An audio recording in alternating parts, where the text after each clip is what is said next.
迫不及待沉睡中醒来，故事从这里揭开，感受着呼吸越变越暖，安静到澎湃，奇迹般的力量，想拥抱你的心跳，牵你双手，看世界那么缤纷，等你探索。当生命有了呼唤，期盼未来，换我迫不及待，要在你生命中陪伴。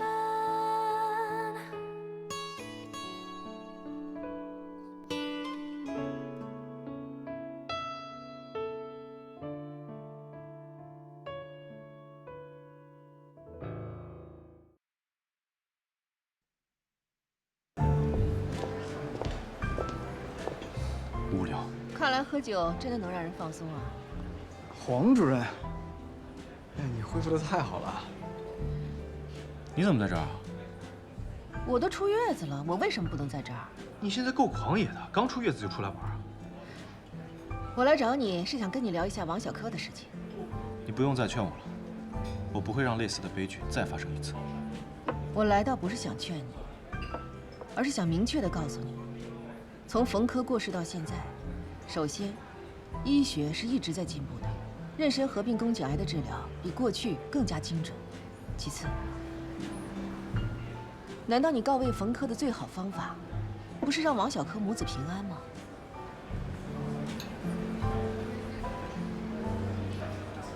我承认我没有想过这种可能性。我相信当初冯科也是怀着母子平安这个信念，奋战到最后一刻的。而且他们癌细胞的类型也有所不同，你愿意接受这个挑战吗？林卫，你和我同期进的圣迹，你曾经是我最强劲的对手。如果不是因为冯科过世了以后，你彻底放弃了科研，我相信今天的你也会是主任的有力竞争人选。失去你这样的对手，我很寂寞。林卫，你振作起来吧，为了冯科奋斗下去。因为只有你变得更优秀，才能够拯救更多像冯科一样的病人。最近怎么样？艰难地打着离婚官司，他不想离，而且有强大的律师团。我有什么可以帮你的吗？我不在的时候，把科室的工作挑起来，就算是帮到我了。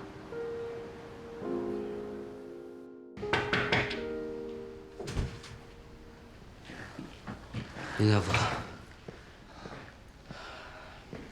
怎么了？有什么问题吗？我希望小柯能够活下来。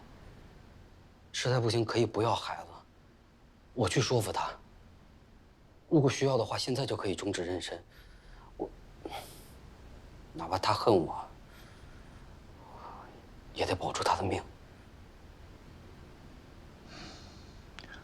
来，先坐。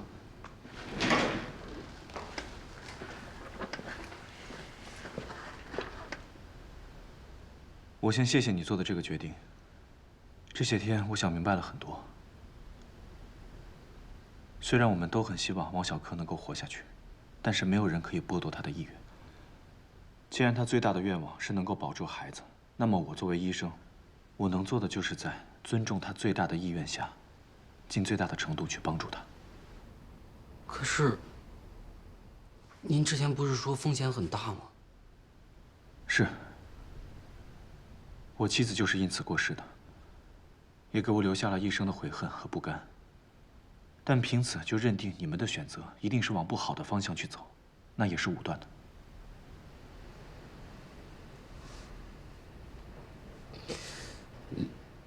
林大夫，您是过来人，你应该能理解我现在的纠结和痛苦。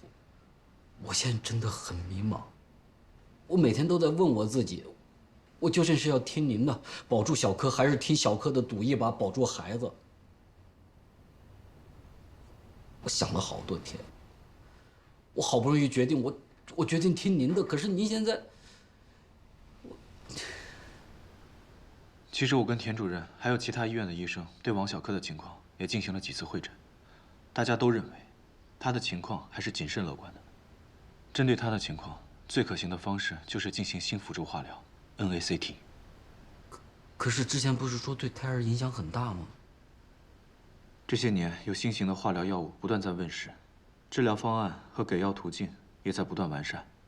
虽然妊娠合并宫颈癌的数据并不多，但从已有的数据来看，以铂类药物为基础进行联合化疗，对于胎儿发育、产时影响的风险很小。所以，孕产妇宫颈癌的有效率可以达到60%以上。60%。那我们究竟会是60%的幸运儿，还是那40%的不幸呢？这说到底还是在赌嘛。如果你觉得我们现在在跟病魔在做斗争，那确实是在赌。因为人类有很多疾病无法通过药物最终解决，就比如说我们身边的高血压。但是如果你觉得我们现在的这个决定是在赌，我不认同，因为这是在医学的极限下谨慎而负责的一个决策。我想问你，你能不能跟我一起严密监控？能不能配合我？我们一边进行新辅助化疗，一边做好随时放弃孩子的准备，尽可能帮他保到32周。如果在此之前出现任何的情况恶化，立即终止妊娠。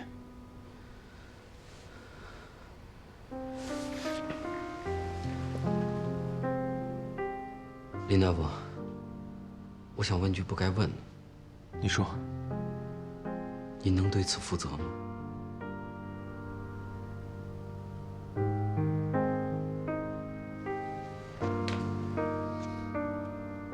我负责。好，林大夫，那我老婆孩子的性命就交给你了。媳妇儿，明天做化疗了，辛苦了。为了孩子，我什么都愿意。我就是担心我化疗后没有头发，万一你只要宝宝不要我怎么办？怎么可能？我到时候给你买一顶最好的假发，跟现在一模一样。加油！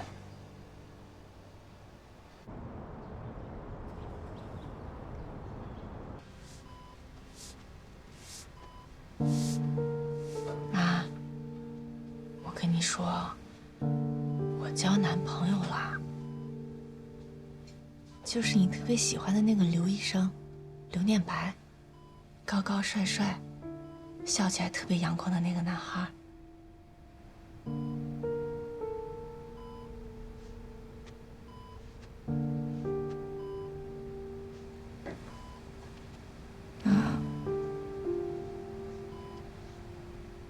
要是以前的话，我跟你说我交男朋友了，你一定会特别开心吧？你一定会跳起来，然后握着我的手。妈，你起来听我说。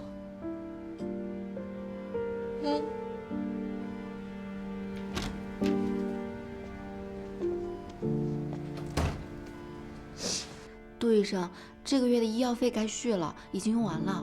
欠的少还好，但是欠的多了，系统里开不出药啊。我爸走的时候没交够吗？当时是够了，但是您一直要求要最好的药，还有最新的药，都很贵。虽然说医院通过一些救助政策优惠了不少，但还是严重超支了。我知道了，我等一会儿就下去。来，后边排上队啊，各。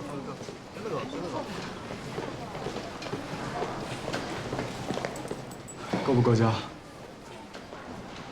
我刚去看阿姨，护士说你来交费了，查了一下，后续还有好多钱要交。你存款够不够啊？不够啊，东拼西凑的结果就凑到了1个月。那下个月如果要做手术呢？那就到时候再说吧。我帮你交。不用，我下个月还有工资呢。咱们那点工资我又不是不知道啊。真的不用，我会想办法的，放心吧。那你就当我是借你的。真的需要钱的时候，你借别人的也是借，借我的也是借。刘念白，我明白你的心意。说是借，你是我的男朋友，以后肯定不会让我还的。这只不过是让我心里舒服的一种付款方式罢了。那我怎么才能帮你呢？你已经帮我很多了，一直帮我照顾我妈妈，在我最失落的时候，你一直陪着我，还想尽办法让我吃东西，连平时我自己舍不得去吃的东西都带我去吃，真的，已经帮我很多了。这些呢，我可以接受，是因为作为女朋友，我也会对你好。等我涨工资了，如果你需要我的帮助，我也可以成为你的后盾。只不过，我妈妈的医疗费是我最后的体面，你就让我自己想办法吧。真的跟别的女孩很不一样。其实每个女孩都是不一样的，只不过现在这个社会有很多趋同的价值观，让很多人觉得这样做是对的，那样想是对的。我只是不受影响罢了。真幸运啊，有你这么特别的女朋友。我也很幸运啊，有你这么特别的男朋友。作为一个男性妇产科医生，你很难不去心疼女人。大家青春期的时候都上过生理卫生课吧？学校会把男生跟女生分开啊，男老师跟男生说一些神秘的东西，女老师跟女生说一些神秘的东西。等到我们长大后互相一对，才发现哦，这些神秘的东西原来真的很神秘。老师花了几个小时的时间，主要的目的是为了让你听不懂。开玩笑啊。网上对妇产科医生咨询率最高的一个问题，避孕。拜托啊，一堂课可以解决的问题，为什么要遮遮掩掩？为什么要让那些女孩子一次一次轻易地伤害自己的身体？到现在为止啊，还有大量的女孩相信各种奇奇怪怪的避孕方法。我只能一遍一遍地告诉她们：第一，听专业医生的；第二，如果你的男朋友拒绝安全措施，那么请你一定拒绝他。还有很多女孩说我不想吃避孕药，我怕副作用。副作用这3个字对很多人来说就像是洪水猛兽，甚至很多人可以为了它放弃正作用。那么我想问问各位女观众啊，结婚的正作用是有人陪伴，有人疼，副作用是你可能会发现你的老公爱游戏超过爱你，你就不结婚了吗？我没有。不结。哎，不过好像也是可以哈，这种男人还是不要了啊。换个例子，吃饭的正作用是活下去，满足味蕾；副作用是胖，你就不吃饭了吗？当然要吃了。对，当然要吃。我就很想知道啊，我们什么时候才可以停止心疼这些女孩啊？我们能提前为她们做些什么呢？想来想去啊，求求你们，把我的脱口秀转发给他们吧。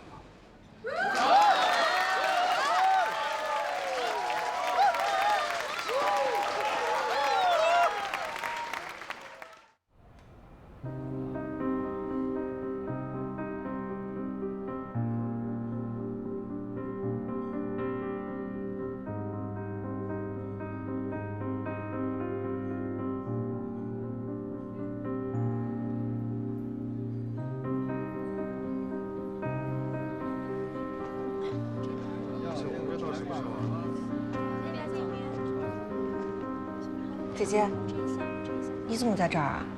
你体检了，哪不舒服吗？我帮你看看吧。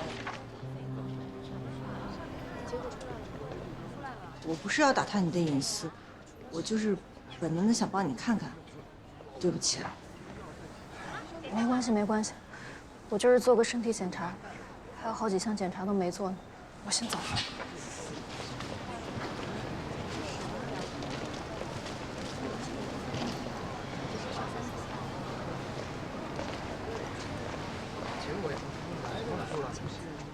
取个报告。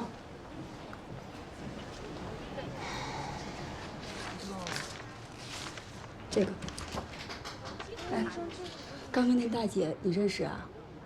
嗯，怎么了？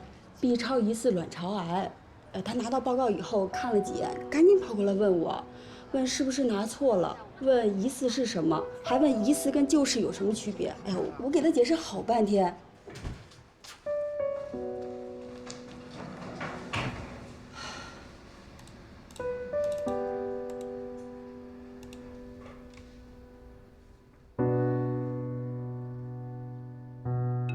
哦，不好意思啊，没事。等一下。喂，什么事儿？林医生，我现在发一个报告到你的邮箱，你帮忙看一下吧。我在门诊呢，等会儿看。很着急的，现在看一下吧。稍等啊。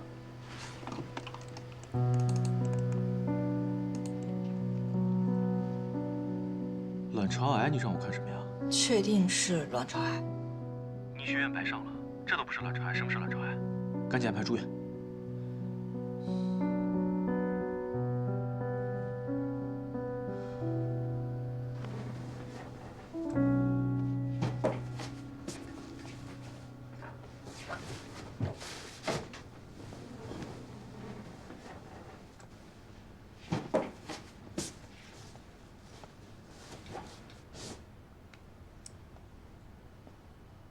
陆医生，怎么了？姐姐，我帮你去挂个号吧。挂什么号啊？让林医生给你看看。我好好的找林医生看什么呀？你的 B 超报告不是有点问题吗？真的没问题。我看你取报告的时候脸色不好。嗨，这做体检一大早也不能吃饭，那么多项，还抽了好多血，谁脸色能好？没事儿没事儿，姐姐，有些问题不是绝症，早知的话能治好，你别拖了。我真的没问题。姐，你要是不去的话，我就告诉李菊潇。我们家的事儿你少管。姐姐，你扒拉什么呢？今天菜不好吃吗？属下，还在为李姐的事情烦呢。我是真的担心他再拖下去会出问题，他自己又不肯承认，还说我诅咒他。我觉得她是太害怕了。是吗？不管是谁碰到这种事情，第一反应都是害怕。大家实在太害怕“癌症”这两个字了。尽管现在医学都已经让很多癌症变成了慢性病，但是对这两个字的恐惧已经深入骨髓了，所以没那么快能接受它。那你说应该怎么办？假装不经意地对他进行医疗科普，让他知道早期卵巢癌其实没那么可怕，要积极配合治疗。有道理。得慢慢来，不过我宁愿选择另外一种简单粗暴的方式，你千万别逼他。找他的直系亲属。我没骗你。给，这是他的报告。我劝他去找林医生看一看，他不肯。我觉得这件事情不能拖，就算是侵犯了他的隐私，违背了他的意愿，我觉得我也应该告诉你。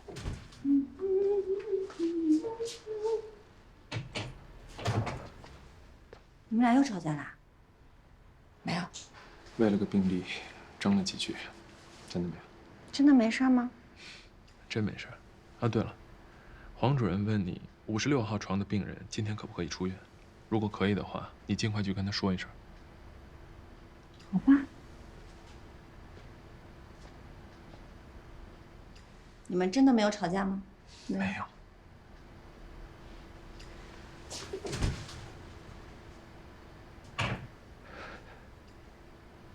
谢谢你。但是我希望这件事情暂时不要跟别人讲，特别是吴从瑞。为什么要瞒着他？我不想让他跟着担心。算你还有点良心。放心吧，我不会的。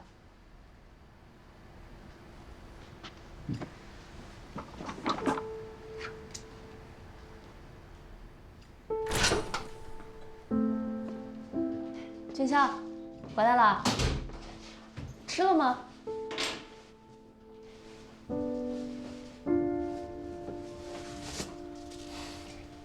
我在医院吃过了，吃的盒饭。怎么能就吃个盒饭呢？姐给你吃碗面去。我有事儿跟你说。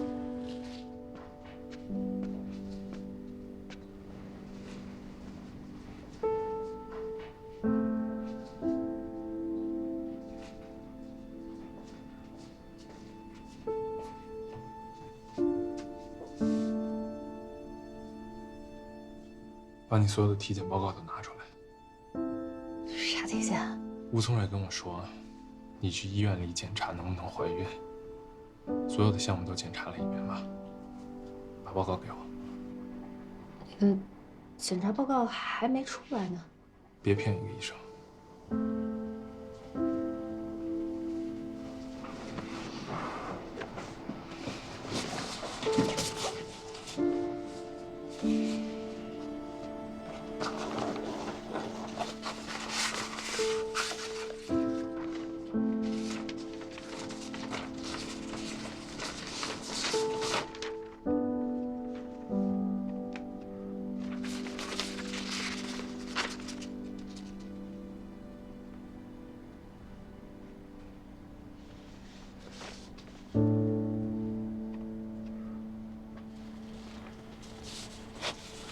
姐，我们住院吧。我不住院，没事的。现在目前只是单侧卵巢发现了囊肿，还没有发现盆腹腔积液，也没有大网膜增厚，也没有腹腔转移的表现。现在看来很有可能是早期。姐，我们还有希望，赶紧去住院吧。所以，真的是癌症啊？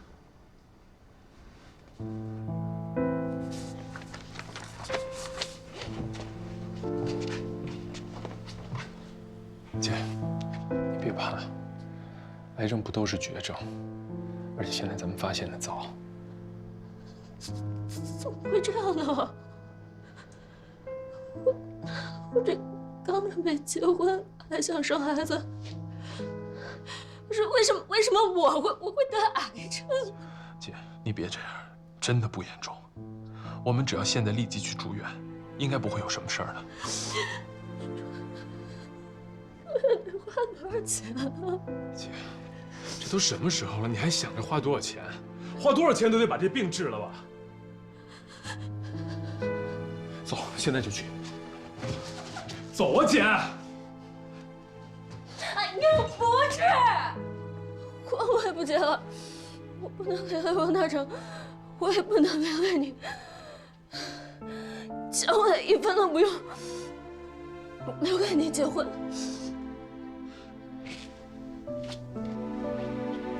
姐，你跟我说这些话，你当我是没心没肺吗？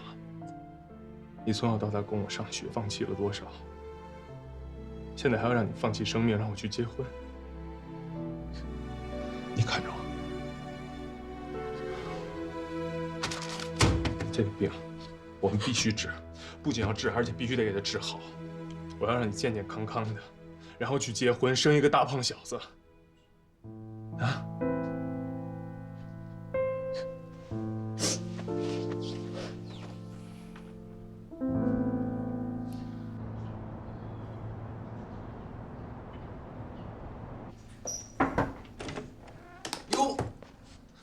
回来了，欢迎欢迎，热烈欢迎，气色不错，欢迎黄主任健康归来啊！今天中午我请大家吃顿好的。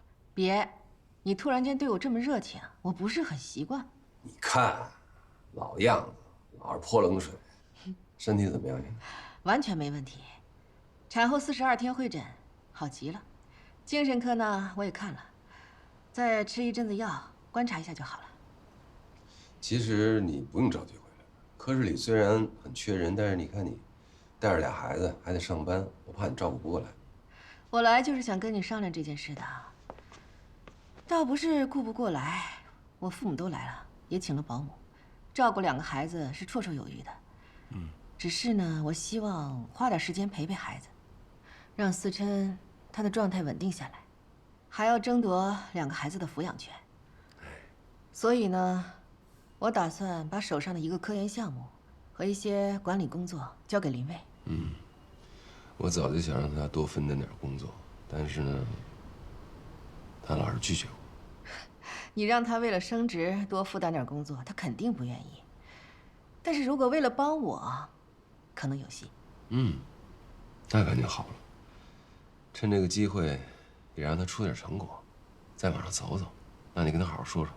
好，那咱们查房去。走，查房去。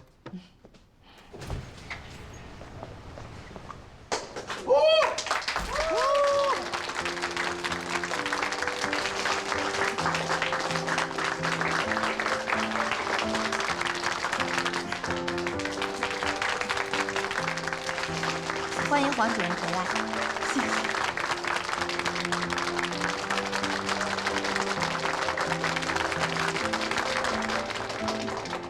欢迎回来，有啥事儿我们全妇产科帮您调。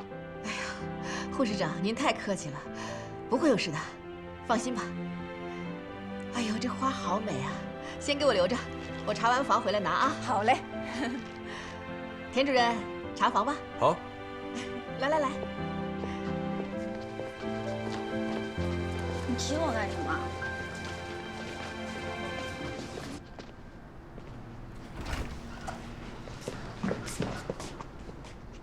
手术很顺利，孩子也很好。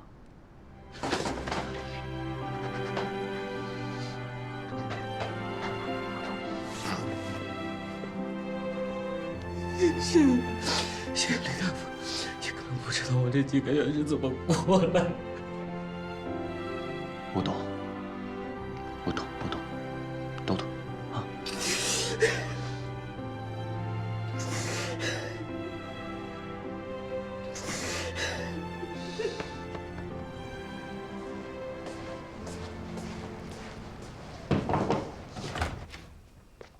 来吧，要给我分配什么工作？去年申请下来的一个项目，是妊娠合并宫颈癌的研究。你也知道，我最近忙着打官司，还要照顾2个孩子，所以我希望大量的减少在工作上的投入。你可不可以帮我接手这个项目啊？并且以第一作者的身份，在顶级期刊上发表论文。暂时帮你接管我没问题啊，但是要代替你出成果，这个我不行啊。但是我会把这些年我自己妊娠合并宫颈癌的这个病症研究积累经验，可以全部都交给你。第一作者不必了，因为我不想做医生了。为什么？我答应过冯科，我做满8000台手术就带他去尼泊尔。我现在还差几台就凑够数了。我都决定了，到那个时候我就辞职离开医院。我想先带着冯科的骨灰去趟安纳普纳雪山，然后我就彻底改行了。一定要这样吗？你这么多年的积累，再出一点科研成果，你就是盛季的主任了。你觉得我在乎吗？我的任务都已经完成了。你放心，你的工作我会暂时帮你承担的，但是长期的话，你得物色新的人选啊。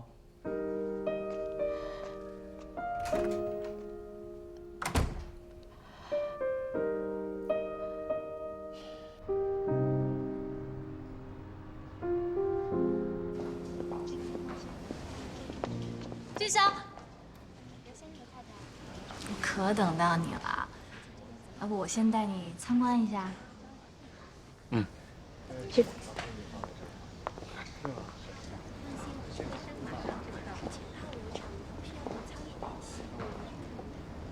这里是特需门诊吗？普通门诊，我们医院是私立的，所以条件都是一样的好，而且每个诊室的面积呢都要比盛季的大。另外，超声室有20个，都在同层，患者做超声基本可以不用排队的。这边，来，你坐这儿吧。哎，你觉得怎么样？你们家医院条件这么好，为什么还要去盛季受那个罪？嗨，医院条件再好，也需要有名气的医生，不是吗？我们自己医院的医生虽然也都有正规的职业证照啊，但患者就认大医院的名气呀。我爸是希望我成为盛记的主事再回来的，可是我实在撑不住啊，太苦了。与其自己奋斗个6、7年，还不如直接从盛记挖人呢。盛记医院那么多主治、主任、副主任，为什么偏偏找我？当然，因为我喜欢你啊。如果我爸个医生回来还能成为女婿，我爸得多高兴啊！你说呢？我有女朋友。我知道，可你还没结婚，我就还有机会。你放心，我不会拿任何工作上的事情来跟你做情感交换的。但我不会停止喜欢你，我要让你看到我的真心。医生，您帮我看一下，医生说我这个是宫颈糜烂。你走错诊室了，这间诊室的医生今天休息。我跟你说，你这个病得赶紧做手术，赶紧去隔壁看看吧。宫颈糜烂不是病啊，也不用做手术。谁说不用做呀？赶紧去做。隔壁6诊室的张主任，他最擅长治你这个病了，你快去吧啊！快去！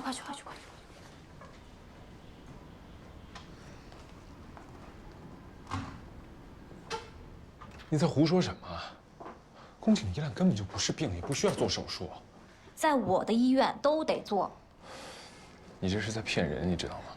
你好歹也是医学生，难道你不知道，从2008年开始，中国第7版妇产科学教材上就已经取消了这个称呼。宫颈糜烂根本就不是病，只是过去医学对宫颈的一种正常表象错误认知。我知道，可是最容易做又最赚钱的就是这个手术，用激光轻轻一烧，一次手术费是1万多，指导医生提成8000，又没有什么风险，为什么不做呢？你这是在违反医学道德，对患者未来的生活没有任何的影响，还可以打消女生的羞耻感，这怎么违反医学道德了？宫颈手术对未来的生育是可能有影响的。在医院里，你难道没有见过那些因为做过宫颈手术而宫颈功能受损的吗？你难道没有见过那些为了保证自己胎儿生育，只能把松弛的宫颈缝扎起来，在床上苦苦等几个月的吗？哎呦，那些医生下刀都太狠了。你看啊，以你的技术是吧，轻轻那么一啄，意思一下，怎么会影响未来的生育呢？这种手术，我肯定不做。一个手术8000，对患者未来的生活没有任何的影响，你就当洗牙喽，洗牙还见血呢，像这种激光手术都不见血。不是每个女人都会得肿瘤的。我的医院最赚钱的就是这些难以启齿的小毛病，他们不敢去公立医院，跑来我的医院也都是舍得花钱的。他们也是自己心虚，不是吗？我觉得根本上升不到什么医学道德。我会给你很好的条件的。如果以后你家人有任何住院的需求，在我这儿我给他全部免费，你看行吗？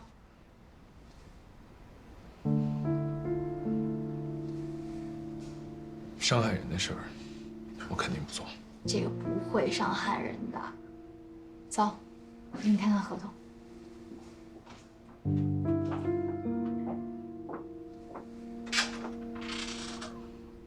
走啊！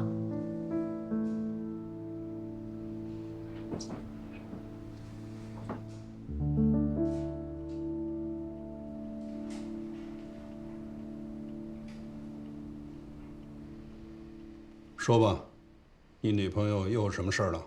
你怎么知道？你来找我，除了为她，还能有别的事吗？也可以有别的事儿。我就是想请教一下刘院长、刘大主任，有什么可以让规培医生增收的办法？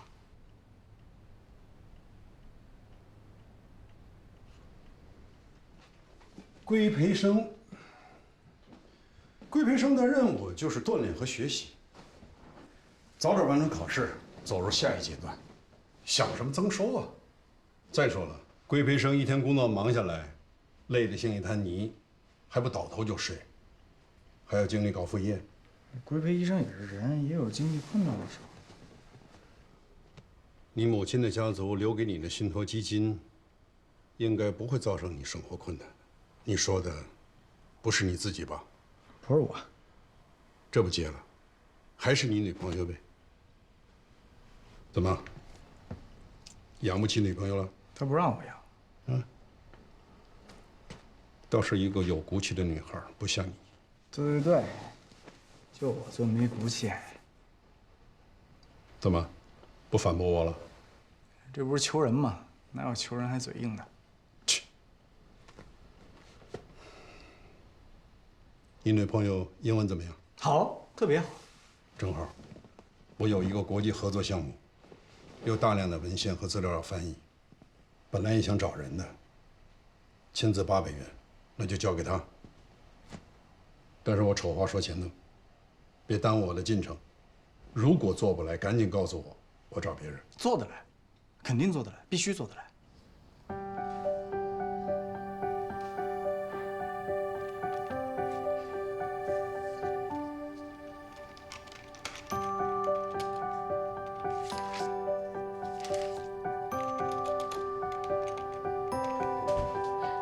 医生，快去看看吧，我女儿肚子疼。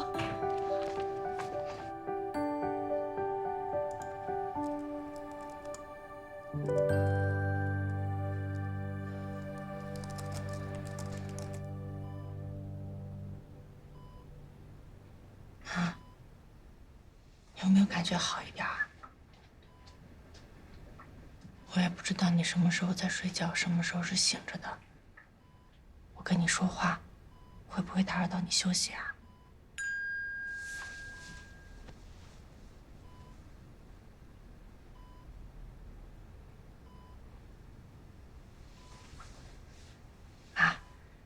你爸最近给我找了一个翻译的工作，工资特别高，钱打得也特别快。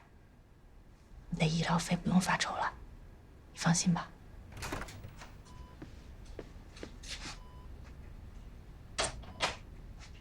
累不累啊？买了咖啡啊？一点都不累。每天能来跟我妈说说话，就是我最放松的时候了。稿费收到了吗？嗯，收到了。可是我觉得有点奇怪。奇怪什么？其实我觉得我的英语水平其实没那么好，翻译的时候甚至有点吃力，有些专业名词我还得查字典呢。但是他们从来都没让我修改过，就直接通过给我打钱了。你说他们那边要求那么低吗？那不是，我女朋友英文就是这么好，没办法。我自己几斤几两重我还不知道呢。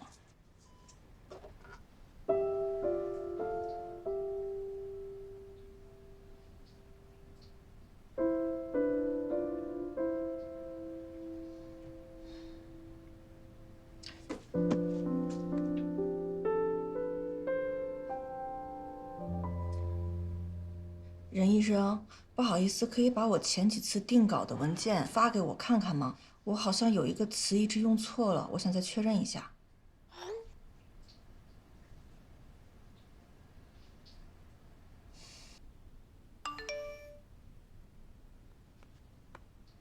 不会吧？我们都检查过了，完全没问题。我发给你看看吧。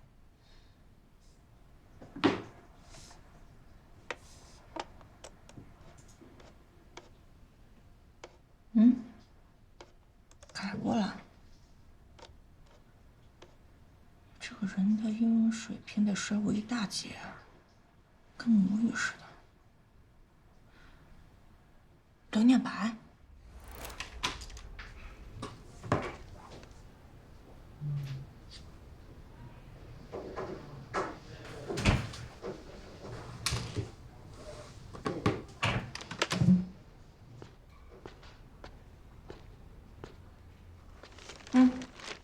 这是什么？送你的。哇！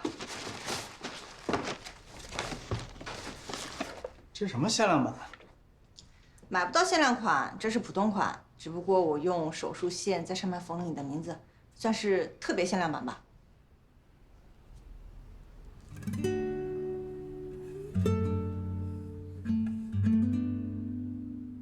这我见过最珍贵的定制款。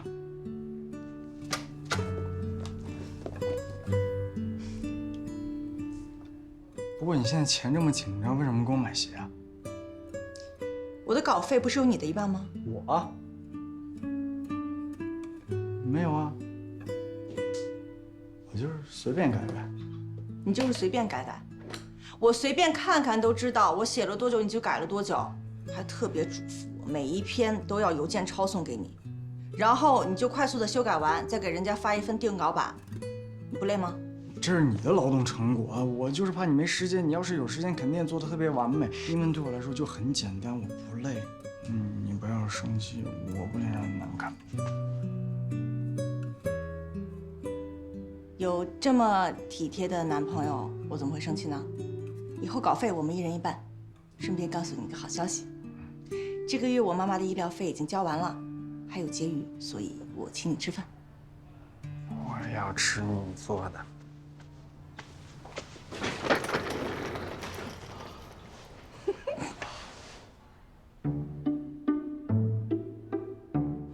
哇，你会做这么多菜？那你为什么每次都给我做西红柿炒鸡蛋？那是因为你们家只有西红柿和鸡蛋，要不是今天我去超市里面买了这些食材，你今晚还得吃西红柿炒鸡蛋，还有泡面。不多说了，嘴不够用。慢点吃啊。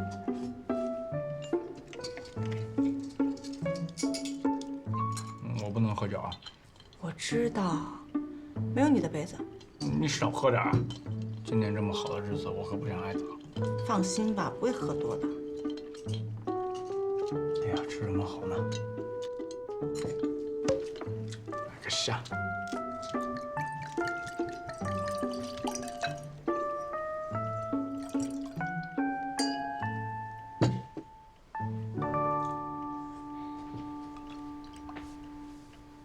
世界上怎么会有你这种人？干什么都很强，好像没有弱点，还什么都会。你如果不是女医生，一定是一个很优雅、很会享受生活的女人。其实我也不是不会享受生活，只是我不想浪费时间，而且想要成为顶级医生的压力一直压着我。唉，人生短短几十年，如果说看到了一个很高的目标，而自己又有条件去达到，那肯定想要努力争取了。